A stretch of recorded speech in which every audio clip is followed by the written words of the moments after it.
এমন কোনো কিছু না করেন এখানে নষ্ট ভুল কথা দিয়েছেন যে আর হবে না এন্ড নেক্সট ডে কিন্তু দ্যাট টুক প্লেস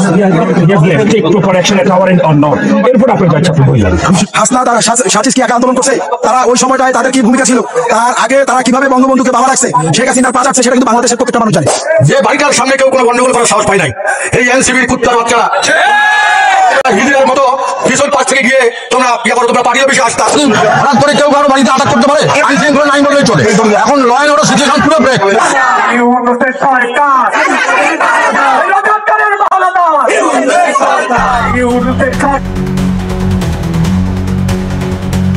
মধ্যরাতে একজন সেনাবাহিনীর ব্রিগেডিয়ার কথা বলছে খুব নমনীয়তার সাথে একটু ভুল হলেই চাকরি থাকবে না তবু সকল কথার মাঝেই হুঁশিয়ারমূলক একের পর এক বার্তা দিয়ে যাচ্ছেন সমন্বয়ক সার্জিসকে যাতে ইমিডিয়েটলি আর কাউন্টার অ্যাকশন এগুলো না হয় ইমিডিয়েটলি এটা ছাড়িয়েছে আগুনটা যেন ছড়িয়ে না যায় ওইটাকে আমরা একটু and then we contacted the person যার জন্য এটা ইগনাইটেড হয়েছে সো দ্যাট এমন কোনো কিছু না করেন এখানে নষ্ট ভুল কথা দিয়েছেন যে আর হবে না এন্ড নেক্সট ডে কিন্তু দ্যাট টুক প্লেস উনি কিন্তু একটা কিলার কথা ছিল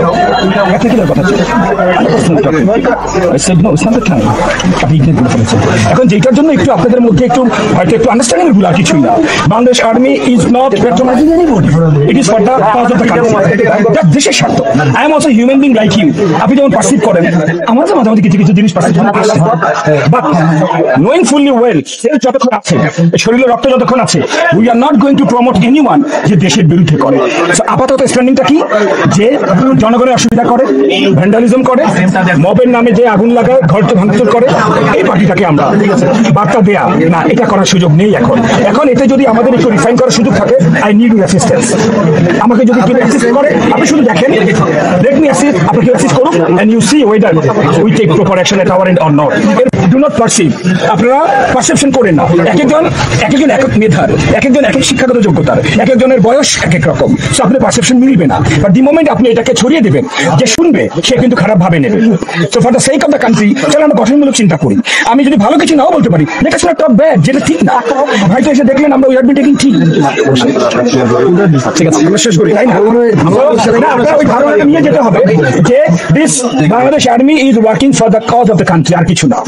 এটা যদি আপনাদের একটু চিন্তাধারা অ্যালাইনমেন্টের একটু ডানবাম হয় সেটা আমরা সব অ্যাডজাস্ট করে নিই প্রশ্ন উঠেছে এখানেই যে দল এখনো নিবন্ধিত হয়নি সেই দলের সন্ত্রাসী কার্যক্রমে নেই কোনো বাধা প্রশাসন ও নটকার কাছে কারণ রাষ্ট্র পরিচালনার মূল নেতা ডক্টর ইউনুস কাদেরই পকেটে তাহলে এই সন্ত্রাসী কার্যক্রমের শেষ কোথায় ঘটনাটা ঘটলো এটা অত্যন্ত একটা সন্ত্রাসী কায়দা সন্ত্রাসী ভাবে ঘটনা করলো হঠাৎ করে তারা এই ঘটনাটা করলো এখন এর কাউন্টারটা এখন আর আমরা দলের নেতাকর্মীকে তো ওইভাবে আর রাখতে পারবো না তারাও সন্ত্রাসী ভাবে তাদের প্রতিহত করা যা লাগে সেটাই করবে তো আমরা একটা রেজিস্টারভুক্ত একটা রাজনৈতিক দল আমাদের কর্মকাণ্ড সন্ত্রাসী কর্মকাণ্ড করা নয় আমরা স্বাভাবিক রাজনীতি করি স্বাভাবিকভাবে সাধারণ মানুষ যদি আমাদের সাধারণ মানুষের উপর যথেষ্ট আস্থা আছে সেই আস্থা আমরা এখনো বলবৎ আছি যে সাধারণ মানুষ এই সন্ত্রাসীদের বিপক্ষে অবস্থান আমরা প্রথমে তীব্র নিন্দা এবং সন্ত্রাসীদের গ্রেপ্তার দাবি করতেছি পাশাপাশি আমাদের সাংগঠনিক যে কার্যক্রম সেটা আমরা বসে সিদ্ধান্ত নেব তবে সাধারণ জনগণ জানিয়েছে যারা দুদিন আগে শেখ হাসিনা ও বঙ্গবন্ধুর কথা বলতে বলতে হুঁশারা থাকতেন আজ তাদের মুখে এই নীতিবাচক কথা শুনতেই বড় বেমানান লাগে হাসনা তারা সাচিস কি একা আন্দোলন করছে তারা ওই সময়টায় তাদের কি ভূমিকা ছিল তার আগে তারা কিভাবে বঙ্গবন্ধুকে বাবা রাখছে শেখ হাসিনার পা চাচ্ছে সেটা কিন্তু বাংলাদেশের প্রত্যেকটা মানুষ জানে এই আন্দোলনে সাচিস হাসনাদের মতো আমরাও আন্দোলনে ছিলাম আমি 17 দিন জেলে ছিলাম এবং তারা যে এই দুঃসাহস দেখাতে পারে নাই হ্যাঁ সরাসরি আমরা আমাদের নিজ নিজ আইডি থেকে লাইভ করে আমাদের দলের ব্যানার নিয়ে দুঃসাহসিকতার সাথে ওই সরকারের বিপক্ষে আন্দোলন করলাম রংপুরবাসী একতাবদ্ধ হয়ে এর দাঁত ভাঙা জবাব দেবে তবে ইতিমধ্যে হোসেন মোহাম্মদ এরশাদের বাসায় আগুন দেওয়ার প্রতিবাদে জাতীয় পার্টি জনসম্মুখে গণমাধ্যমে স্পষ্ট বার্তা রেখেছেন প্রশাসন কারো হাতে বন্দী না হলে জাতীয় পার্টি এই এনসিপি কে দাঁত ভাঙা জবাব দেওয়ার জন্য প্রস্তুত এই 54 বছর যে বাড়িটার সামনে কেউ কোনো গন্ডগোল করার সাহস পায় নাই এই এনসিপির কুত্তার বাচ্চারা হিজড়ার মতো পিছন পাশ থেকে গিয়ে তোমরা তোমরা পার্টি অফিসে আসতা পার্টি অফিসে আমরা তো ছিলামই তারপরে তোমরা একদম হিজড়ার মতো গিয়ে আজকে আতর্কিত হামলা করলা এবং আমাদের রংপুরের মানুষের হৃদয়ের যে রক্তক্ষরণ সেই রক্তক্ষরণ কিন্তু চলছে আমি বলতে চাই প্রশাসনের নির্লিপ্ততার কারণে প্রশাসন একদম কোনো কাজ করতেছে না সারা দেশের মতো রংপুরেও কোনো প্রশাসন কাজ করছে না আমি একটু অনুরোধ করব প্রশাসনের কর্মকর্তাদেরকে যারা আছেন বিশেষ করে পুলিশ আপনার বিজিবি আপনার সেনাবাহিনী তাদেরকে অনুরোধ করবো যে আপনারা দরকার হলে যদি আপনারা আইন শৃঙ্খলা রক্ষা করার জন্য, মানুষের জানমাল নিরাপত্তা দেওয়ার জন্য আপনাদেরকে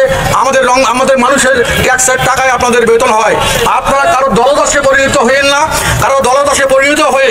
আজকে পক্ষপাতমূলক যে আচরণ করছেন সেটা রংপুরের মানুষকে কিন্তু ব্যতীত করছে। প্রিয় ভাইরা আমার, আপনারা যদি চান এনসিপি যদি ক্ষমতা থাকে ডিক্লেয়ার দিয়ে যদি করতে চায়, জাতীয় পার্টি প্রস্তুত আছে সবসময়। আমরা কোনো সন্ত্রাসী রাজনৈতিক সংগঠন নই। জাতীয় পার্টি একটা সাধারণ গণমানুষের দল। আমাদের পার্টির চেয়ারম্যান সেটাই আমাদেরকে শিক্ষা দিয়ে গেছে। আমরা কোনো ভাঙচুর, সন্ত্রাস, চাঁদাবাজ, দখল বাণিজ্যের মধ্যে জাতীয় পার্টি কোনোদিনের ছিল না, আমরা এখনো নাই, ভবিষ্যতে থাকবো না। রংপুরে আজকে 54 বছর ধরে জাতীয় পার্টি করা হয়। আজকে রংপুরের এই বিশেষ করে সিটি কর্পোরেশনের যে ব্যবসায়ীরা আছে, কোন প্রতিষ্ঠানের মালিকেরা আছে, কেউ কোনোদিন বলতে পারবেন না যে জাতীয় পার্টির প্রোগ্রামের জন্য 10টি টাকা কেউ জাতীয় পার্টির কর্মীরা আপনাদের কাছে চেয়েছে। তাই যে জাতীয় পার্টি আমাদের নিজ অর্থে যতটুকু সামর্থ্য আছে সেই সামর্থ্য নিয়ে জাতীয় পার্টিকে সংঘবদ্ধ করে আমরা জাতীয় পার্টির ঝান্ডা এগিয়ে নিয়ে যাব। কিন্তু আসলে আমরা দেখছি যে এখন মব জাস্টিস, মব ভায়োলেন্স,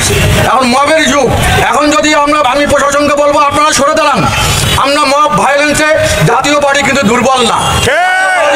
আমরা যে কোনো মবের আমরা ফেস করতে পারি। তবে শুধু জাতীয় পার্টি নয়, বেশ কয়েকদিন আগেই বিএনপির মহানেত্রী ব্যারিস্টার রুমিন ফারহানা এক গণমাধ্যমের টকশোতে বলেছিলেন দীর্ঘ রাজনীতির ক্যারিয়ারে সেনাপ্রধানকে নিয়ে কোনো মন্তব্য করার সাহস পায়নি। অথচ দুদিন আগের বাচ্চা পোলাপানরা সেনাপ্রধানকে হুঁশিয়ারি করেন, যা আজ দেশের প্রশাসনকে একই নিম্নতর স্তরে পৌঁছে দিয়েছে। তিনি রাজনৈতিক দলগুলোকে খেপিয়েছেন, তার পোষা রাজনৈতিক দল ছাড়া। তিনি প্রতিটা সেক্টরে বিশৃঙ্খলা তৈরি হয়েছে গত 9 মাসে। ইভেন তিনি বাংলাদেশের